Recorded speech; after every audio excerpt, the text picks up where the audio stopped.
मैं आपसे अपनी ममता की भीख मांगती हूँ। इस अभागी माँ की ममता को लौटा दीजिए। मुझे मेरी अनाया वापस कर दीजिए।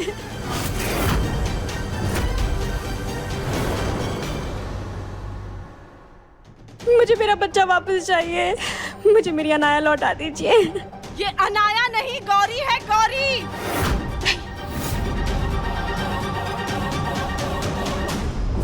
भाभी, हम आपकी तकलीफ समझ रहे हैं, बल्कि हम सब भी गौरी को खुद से दूर करने के बारे में सोच भी नहीं सकते। अपनी बेटी किसी और को देने के बारे में सोच कर हमारी रूह कांप रही है, लेकिन हम क्या करें? एक बच्ची को उसके परिवार से दूर रखने का पाप हम नहीं कर सकते। आपने ही कहा था ना कि हमें देव की मैया की मजबूरी को समझना चाहिए। दुर्भाग्य ने इन्हें अलग किया, लेकिन आज जब किस्मत इन्हें मिला रही है तो हम इनके बीच में नहीं आ सकते। भाभी, ईश्वर ने हमें ये सौभाग्य दिया कि इतने समय तक हम गौरी को संभाल पाए। अब उसका एहसान हमें लौटाना होगा। भाभी, इंसानियत का फर्ज निभाते हुए हमें गौरी को उसके परिवार से मिलवाना होगा। हमारा कोई हक नहीं है भाभी कि एक बच्ची के सर से हम उसके माँ बाप का हाथ हटा दें। गौरी को उसके माता पिता को सौंप दीजिए भाभी।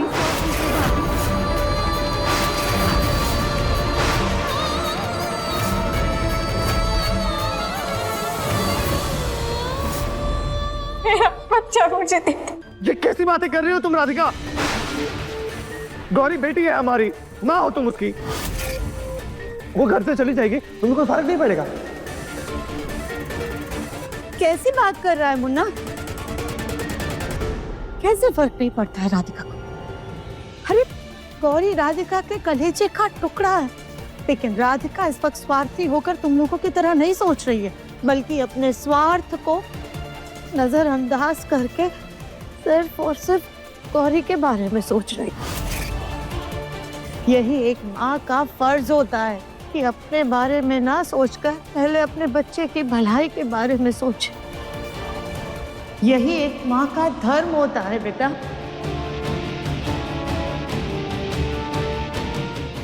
ये गौरी इस घर से जाएगी तभी मुन्ना का ध्यान अपनी माँ पे वापस आएगा। गौरी के बाद इस गोलमुखी की भी कन्नी काट देंगे इस घर से। शायद गौरी और हमारा साथ यही तक था। शायद गौरी इस घर में इसीलिए आई थी ताकि वो अपने असली माँ बाप से मिल सके। दिल हमारा भी दुख रहा है तुमसे, लेकिन हम इतने कठोर नहीं हो सकते। एक माँ से उसकी बच्ची छीन ले।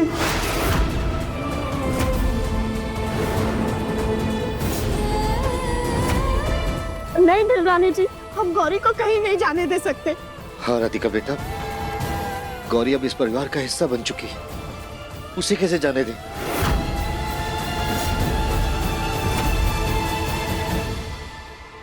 पापा जी, अगर गौरी की जगह हमारे घर का बच्चा किसी और के घर में पल रहा हो तब क्या आप नहीं चाहते कि हमारा बच्चा अपने घर वापस आ जाए?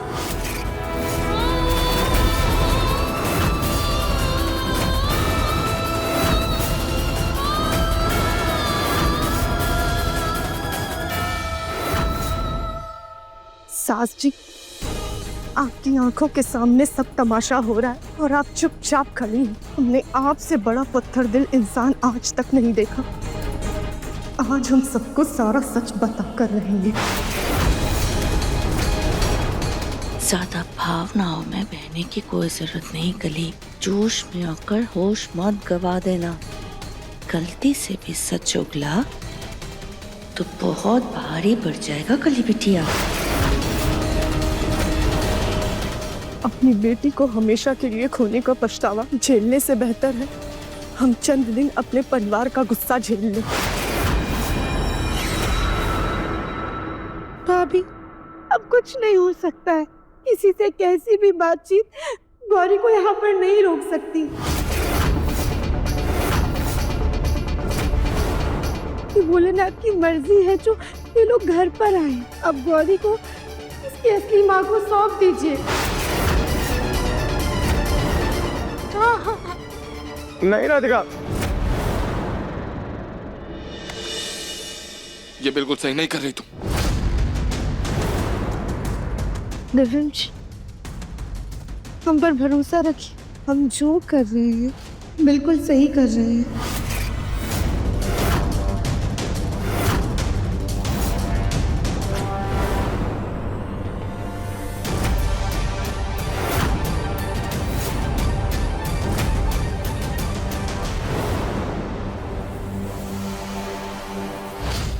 गौरी बेटा,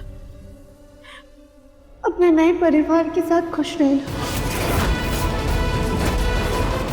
आपकी मम्मा का प्यार और आशीर्वाद हमेशा आपके साथ है।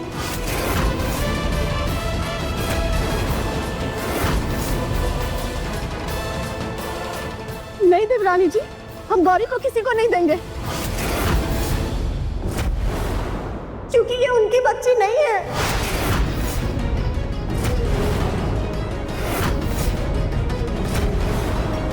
काली, दे छोड़ो और बच्ची को उसके माँ बाप को सौंपो।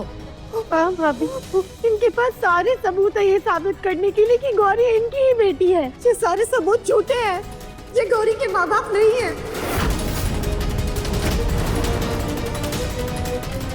आप इतने यकीन से कैसे कह सकती हैं? क्योंकि गौरी की माँ हम हैं, हम हैं गौरी की सगी माँ।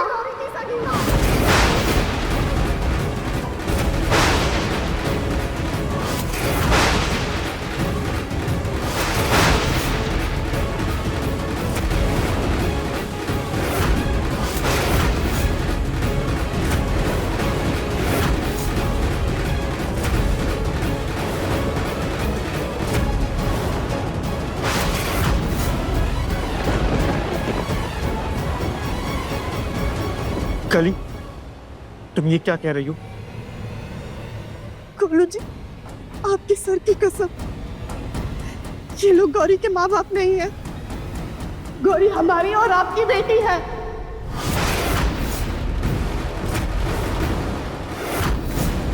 गौरी को हमने जन्म दिया है।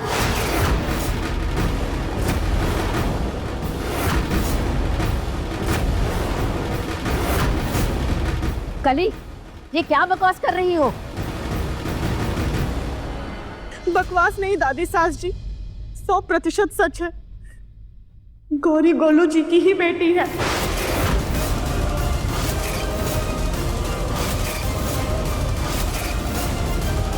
आपने कहा था ना, हमारे खानदान के हर पहले बच्चे के पीठ पे ये निशान होता है, तो गौरी को भी वो निशान अपने पापा से मिला है।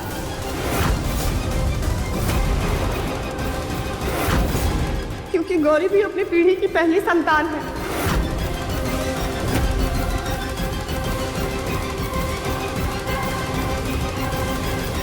पर कली बेटा, ऐसे कैसे हो सकता है? हमारा बच्चा तो मरा हुआ पैदा हुआ था ना। नहीं ससुर जी, हमारा बच्चा मरा हुआ नहीं जन्मा था, वो जिंदा था। बल्कि वो कोई और नहीं, हमारी गौरी थी।